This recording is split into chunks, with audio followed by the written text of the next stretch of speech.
On Mother's Day, my son opened the front door, looked at me standing on his porch with a lemon pound cake still warm from the oven, and said, "Mom, this isn't a great time." Then my daughter-in-law stepped up beside him and said, "We didn't plan for you today. This is a family thing." I stood there for a moment with my arms full, 66 years old, holding a cake I'd baked at 6 in the morning, and she had just told me I wasn't family. I set the cake down on the porch step. I walked back to my car. I drove home, and that night I called my attorney. 3 weeks later, my son found out what I'd done, and the man who couldn't find room for his mother at a brunch table suddenly had a great deal to say. Good afternoon, everyone. I'm Emma, and I'm so glad you're here with me today. Please take a moment to like this video, and when you're done listening, leave a comment telling me where you're from. It's one of my favorite things, seeing how far these stories travel. This one is mine. Every word of it. My name is Inez. I am 66 years old, and for most of those years I believed, without question, that family was the thing you built your whole life around.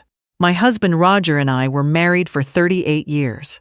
He was a high school history teacher who graded papers at the kitchen table every Sunday night, and who made genuinely terrible coffee, and who loved me in a way that never felt like something I had to earn. We raised our son Holden in a small house in western Pennsylvania, in a neighborhood where everyone knew everyone, and the summers lasted long, and the winters were brutal, and nobody seemed to mind either. It was a good life, simple in the way that good things often are. Roger died of a stroke 3 years ago. He was 64. He had just retired. We had plans: Portugal, the Canadian Rockies, a long train trip somewhere we hadn't decided yet. One morning he said he had a headache, and by afternoon he was gone, and the version of my future I had been living toward disappeared with him. I was 63 years old, and I didn't know what to do with myself. The house went quiet in a way I hadn't known a house could be quiet. My son Holden was 34 when Roger died. He'd been married to Brienne for 2 years. They had a little boy named Miles, who was 2 at the time, and who had Roger's eyes and my stubbornness, and who used to fall asleep in my lap the way only small children can, completely, trustingly, as if the world is perfectly safe. After Roger died, Miles became my reason to get out of bed on the hard mornings. I told myself that as long as I had him, I had something worth showing up for.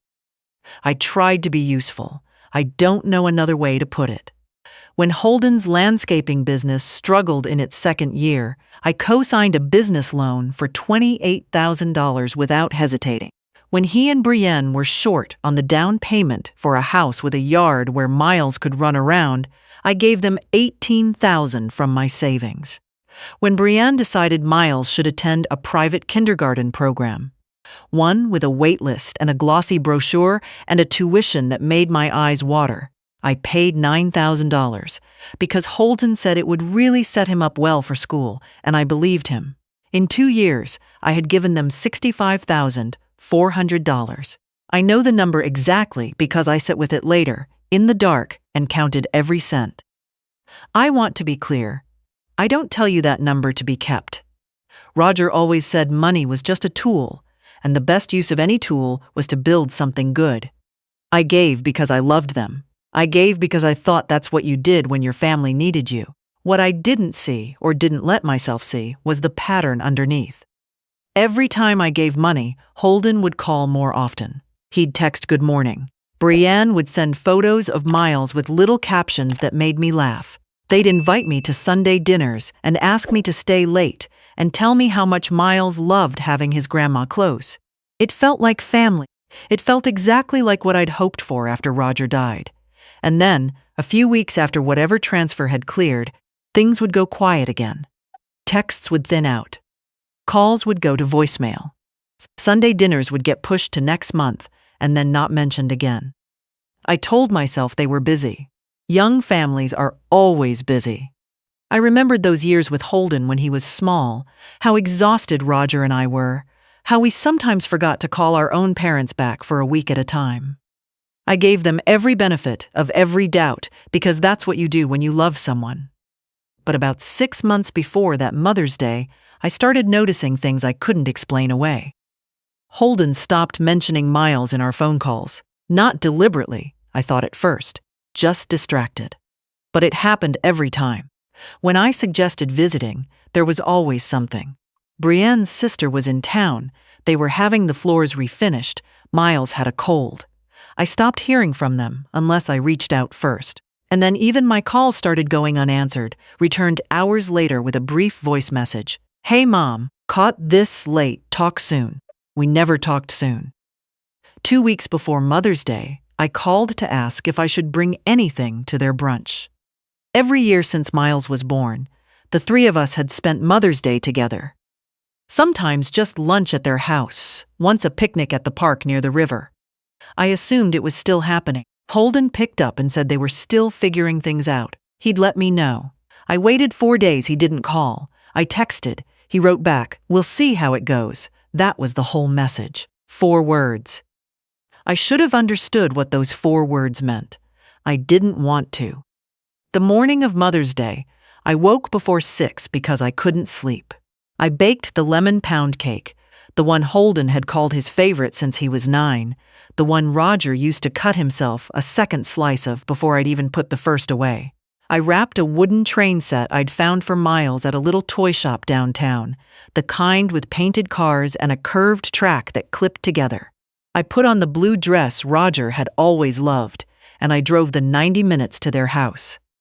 I knew something was off before I turned onto their street. Cars lined both sides of the block. Balloons were tied to the mailbox. Someone had strung a banner above the porch. I couldn't read it from the car, but it was yellow and cheerful, and clearly meant to celebrate something. I told myself they'd planned something special and simply hadn't thought to explain. I grabbed the cake. I grabbed the gift bag. I walked to the door and rang the bell. Holden answered. He was wearing a nice shirt, the kind he saves for occasions. Through the gap in the door behind him, I could see a table full of people. Brienne's parents, her sister and brother-in-law, a cluster of women I didn't recognize, children running in and out of the kitchen. The house was warm and loud and full in the way a house gets when people are genuinely glad to be there together, and I was standing on the outside of all of it.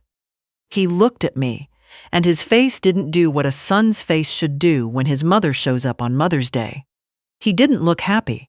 He didn't look surprised. He just looked at me the way you look at a complication. "Mom," he said, "you really should have called first." Before I could speak, Brienne appeared at his shoulder.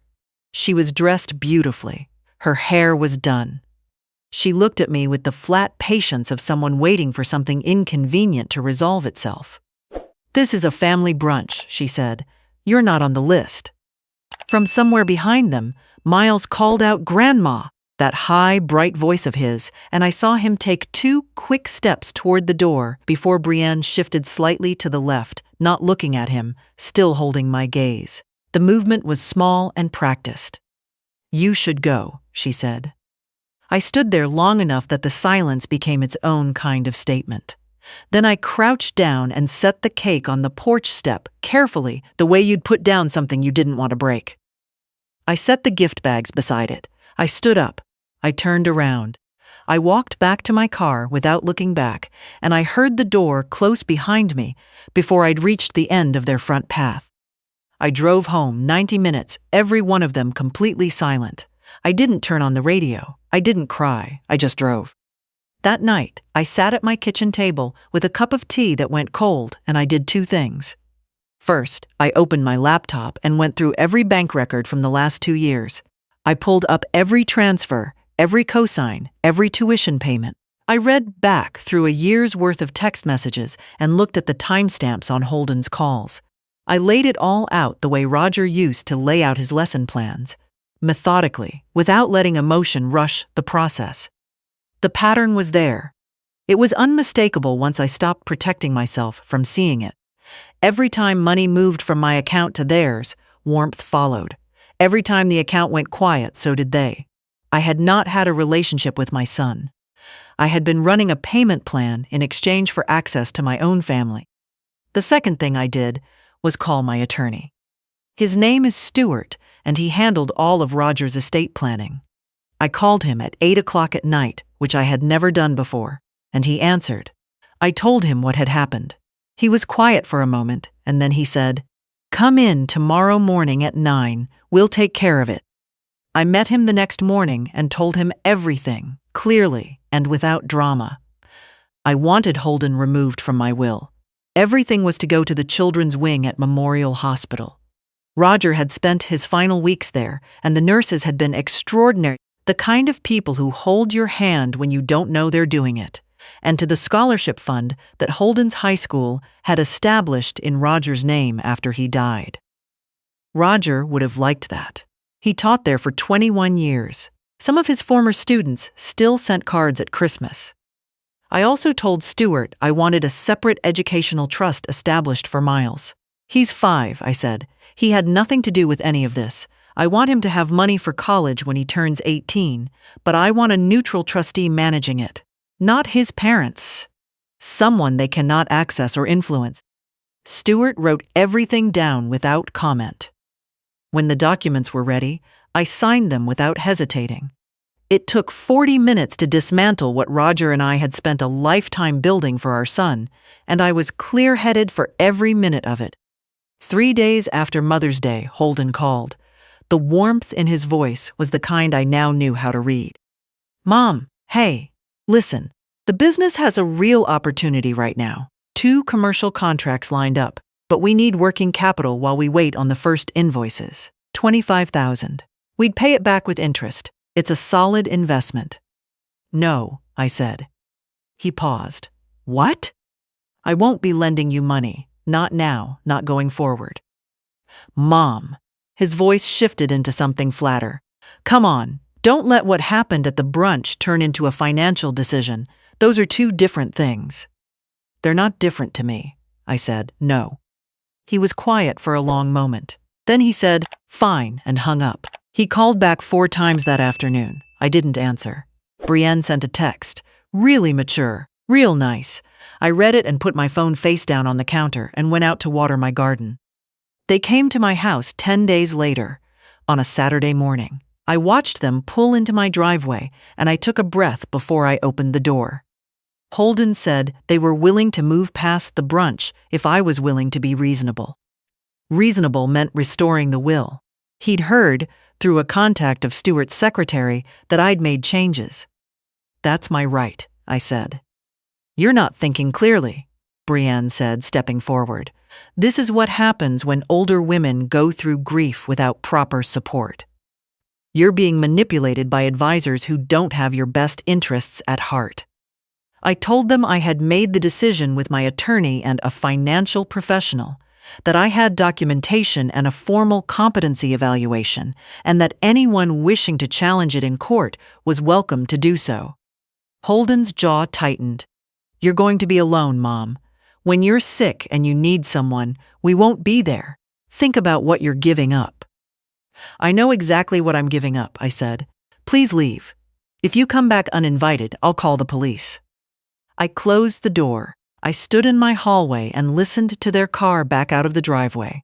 Then I went to the kitchen and put the kettle on, because I needed something to do with my hands. Brienne's mother, Imogene, came to my door 2 weeks after that, alone. She was soft-spoken and clearly uncomfortable, and she stood on my porch without ringing the bell twice the way people do when they're not sure they have the right. I opened the door. She said she had been at the Mother's Day brunch. She said she had watched what happened. She had stayed quiet when she should have spoken, and she was ashamed of that. She and her husband had told Holden and Brienne privately that what they had done was wrong, and that they would offer no support to any legal action against me.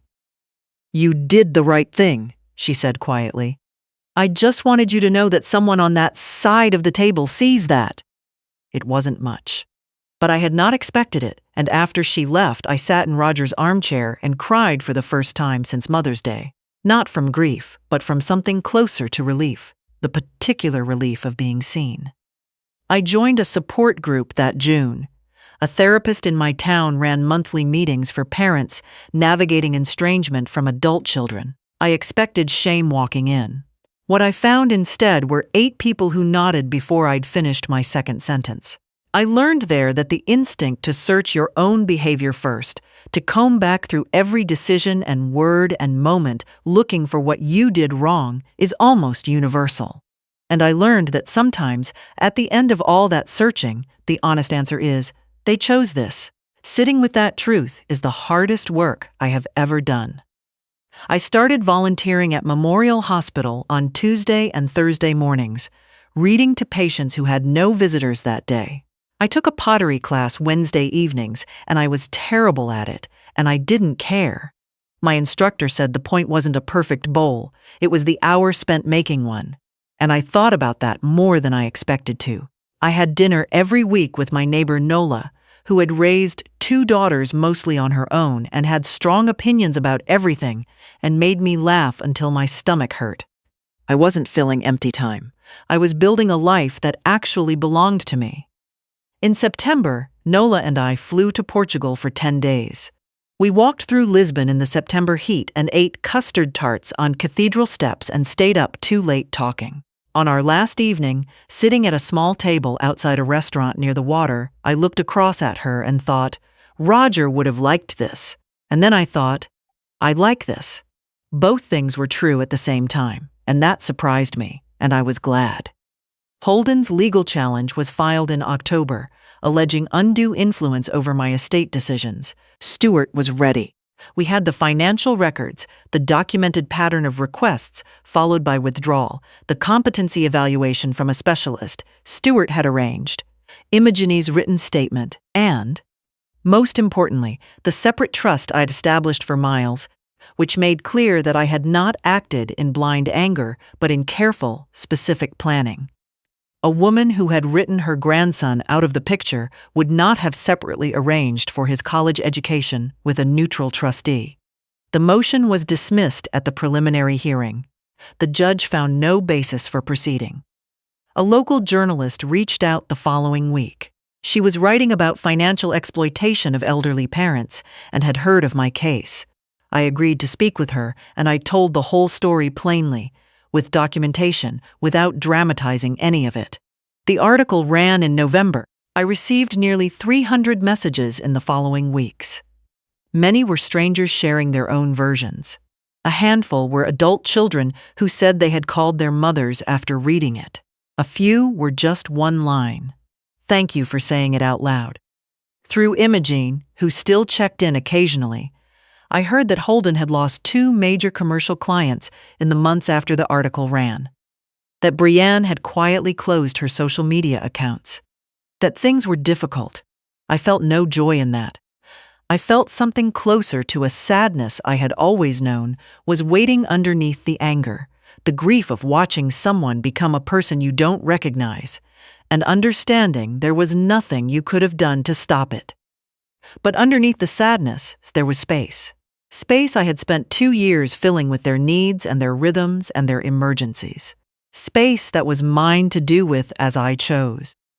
Miles will turn 18 in 13 years. The trust will be there. I have no contact with him now. His parents make that impossible, but I keep the crayon drawings he handed me with both fists when he was 3, so proud of himself. I think about him more than I let myself say out loud. I hope someday, when he is old enough to ask questions and find his own answers, he looks for me. I hope someone tells him the true version of what happened, and I hope he grows up to be a man who calls his mother back. This past Mother's Day, the second one since the brunch, I hosted dinner at my own house. Nola came. 3 women from the support group came. My next-door neighbor brought her sister, who was visiting from Scottsdale. We filled my dining room table, all 7 of us, and made too much food and talked too loudly, and someone knocked a glass of red wine across the white tablecloth, and nobody cared. At the end of the night, while everyone else talked in the living room, I stood at my kitchen sink doing dishes, and I let myself think about the Mother's Day before that one. The porch, the door closing, the drive home in silence. I had spent my whole life believing that blood was its own kind of promise, that the family you were born into was the only one that really counted. What I know now is that the people who show up for you, who sit at your table because they genuinely want to be there, and not because they need something from you, those are your family. You don't find that by holding on to people who have made clear what you are worth to them. You find it by letting go and being honest about what remains. Roger used to say the bravest thing a person could do was to stop pretending something hurt less than it did. I'm still learning to be that brave, but I'm learning. If you're somewhere right now feeling like you have given everything you had and been handed nothing real in return, I want you to hear this. Your worth is not measured by how much someone is willing to take from you. You are allowed to stop. You are allowed to grieve what you hoped for and still build something true from what remains. Your second chapter is not a consolation prize. For some of us, it is the best thing we ever made. Thank you for listening. Please subscribe if this story meant something to you. And tell me in the comments, where are you today?